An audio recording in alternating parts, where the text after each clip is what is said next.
Hello, my friends, and welcome back to Alien Protocols. So in this episode, I wanted to explore the ancient context for a lot of these abilities and aspects of consciousness that we've been talking about on this channel. These abilities that seem magical, like that thing, but are intangible, just like it seems to be.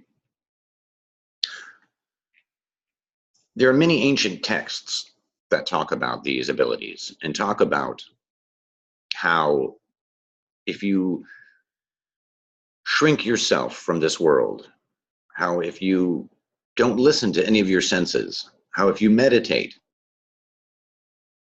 you can pick up a signal and you can pick up essentially superpowers, kind of mystical abilities. And these have been known for thousands of years. In Hinduism and in Buddhism, they have spoken about this for over 2,000 years. And in this episode, I'd like to focus on what's called siddhis. And siddhis are from Hinduism and from Sanskrit and from several specific texts from around 500 AD. And these texts talk about everything we've been talking about on this channel. How if you still your mind, if you quiet your senses, you can do amazing, amazing things. And let's look at these texts and explore this for a moment together. Let's dive right in. So what are siddhis? Siddhis are essentially, the word basically means accomplishments. And, but it means something at a really high level of perfection, something that can be done, an accomplishment that can be done. It's not really considered in the language in Sanskrit to be like magical, more than it's really considered to be attaining a level of perfection in a real ability. Kind of like how a golfer can get a lot of holes in one, maybe because their skill level is so high, and that hole in one just seems miraculous to the average person, but it's really just because their mental and physical skill level is so high. And that's what siddhis are, essentially. They're not really in the language presented as magical or unattainable. They're presented as very attainable. So there are a lot of siddhis, and these siddhis are attained through yoga, through spiritual enlightenment, and through a series of processes. And they even refer to the same things we do as herbs, yoga, and all these other things that increase the theta waves that we've been talking about. So siddhis are these special abilities. Some even, like Wikipedia says here, that they're paranormal powers. In Buddhism, they call them ris, which is the same term essentially. But these go back over 2,000 years. But in terms of Sanskrit, it's important to understand two different things. One is there's a lot of different ways to describe consciousness in Sanskrit. It's described in many different ways, the many different aspects of consciousness. But at the very, very, very center, to make a long story short, there's something called chitta. And chitta is your inner core mind, and it's very kind of wild and it's its own thing, kind of, and you're distracted by all this stuff on the surface. And if you can get control of this chitta, this allows you to make contact with something called Shiva. And it's not Shiva, the classic god. It's not that. Shiva is something different. Shiva is, it's going to sound very familiar to you guys. It's that which is not. That's what Shiva is. That which is not. It doesn't mean nothingness, because that is something. It is that which is not, which sounds exactly like the liman we've been talking about on this channel for a long time. And you've seen the drawings where we have reality up here and the liman underneath, and you can connect any time and space through that. And in Shiva is many ways described as the same thing as the liman. It's a connection to everything, anytime, any place. It's a very powerful term in Sanskrit. It has a lot of tremendous meaning. But as opposed to going into a lot of these other details and a lot of the different aspects, I just want to dive right into the siddhis and what they are. And they're going to sound interesting because the wording is very interesting.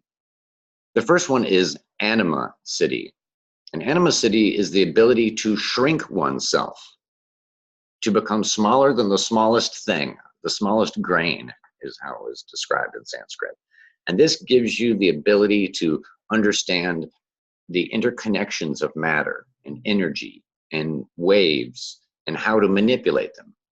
It's also associated with psychic powers and the ability to control the density of things, and specifically to walk through walls and solid matter. So that's Anima Siddhi. There's Mahima Siddhi, and that's the ability to become larger than the universe itself.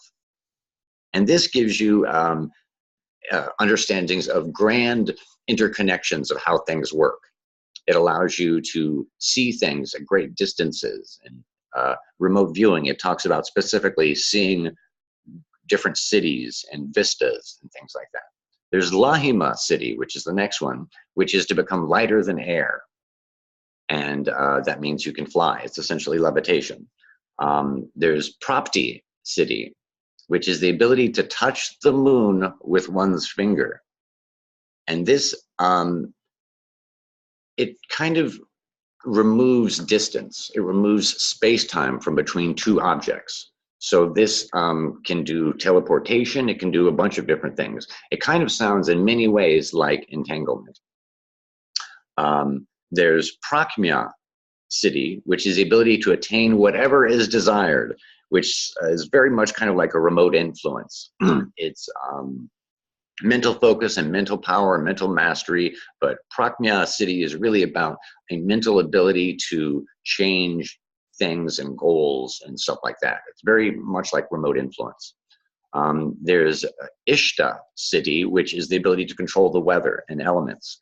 Like Ted Owens could strike lightning to certain locations with incredible stories and corroboration of his incredible feats of psychokinesis. There's Vishta Siddhi, which is the ability to control others, which is more of a direct form of a remote influence. It's really controlling humans and animals as well too. There's Kamavistya Siddhi, which is the ability to attain anything from anywhere, which is kind of like aports and telekinesis. And then there are secondary cities. These are things like being immune to hunger and thirst, and clairaudience and clairvoyance, and other things like shape changing, and the ability to choose the time and place of one's own death. There are many of these different cities, and they're gained through very specific practices. And the practices sound a lot like the things we've been talking about, and in fact are in our tip sheet, how to improve these abilities. So there's a lot to go into in cities, and we're going to go into these more in the future. We're going to go more into Hinduism and Buddhism in this channel, and the different texts and how they speak of these things and how they accomplish them at the time. And we're going to try and find out the specific herbs that they're talking about, that are kind of the ancient correlative to mugwort, which is what we use now, and chocolate.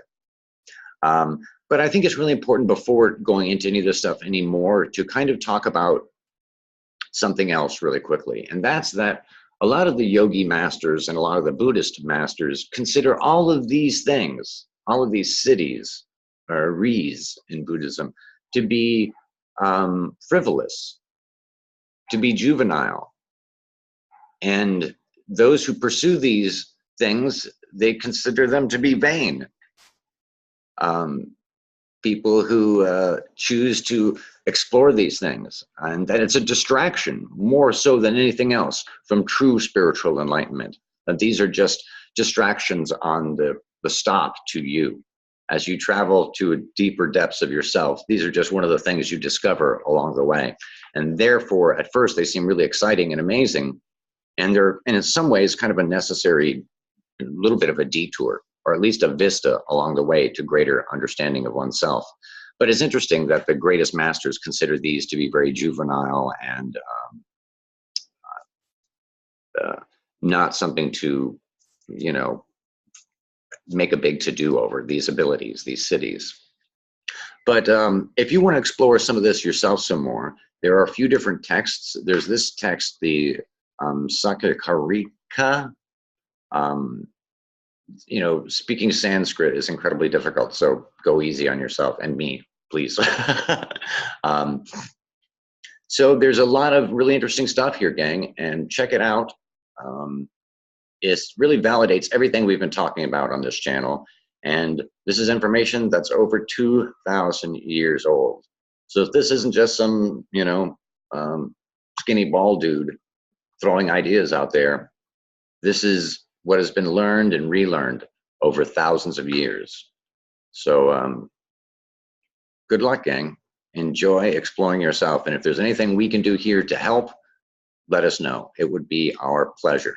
We have everything from tips from meditation to ESP to remote viewing, and everything is all free as always, because we're all learning and exploring together, right? Well, much love, gang. Thanks for listening.